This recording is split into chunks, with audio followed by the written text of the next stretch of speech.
આજરોજ દર્ભાવતી ડભોઈના યાત્રાધામ કરનાળી કુબેર ભંડારી ખાતે ધારાસભ્ય શૈલેષભાઈ મહેતાએ તેમના ધર્મપત્ની સાથે પૂજા અભિષેક આરતી કરી ધન્યતા અનુભવી હતી। આજરોજ દર્ભાવતી ડભોઈના યાત્રાધામ કરનાળી કુબેર ભંડારી ખાતે ધારાસભ્ય શૈલેષભાઈ મહેતાએ ગુજરાત બ્રહ્મ શક્તિ જાગૃતિ મંચ પ્રમુખ શ્રી મીનાબેન મહેતા સાથે યાત્રાધામ કરનાળી કુબેર ભંડારી ખાતે શ્રાવણ વદ એકાદશીના પાવન દિવસે પૂજા અભિષેક આરતી કરી ધન્યતા અનુભવી હતી।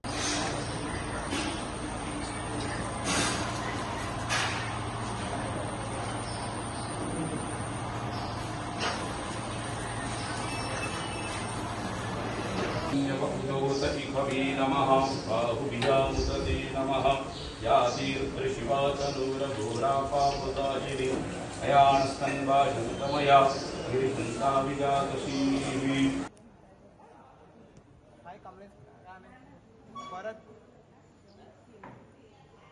આજનો દિવસ અજ્ઞા એકાદશી તરીકે પણ ઓળખાય છે। શ્રાવણ મહિનાની શુદ્ધ એકાદશી અને ગુરુવાર છે। આજના દિવસે સતી માતાએ પોતાનું ગુમાવેલું બધું જ પ્રાપ્ત કર્યું હતું એવું કહેવાય છે।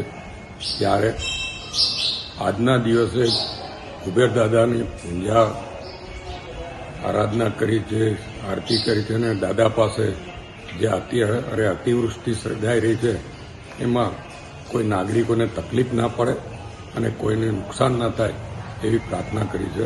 અને જેવી રીતે સતી માતાએ પોતાનું ગુમાવેલું પ્રાપ્ત કર્યું તેવી રીતે જે કંઈ અહીંયા આવનાર લોકોની મનોકામના હોય, ભક્તોની મનોકામના હોય એ પૂર્ણ થાય એ જ અભ્યર્થના।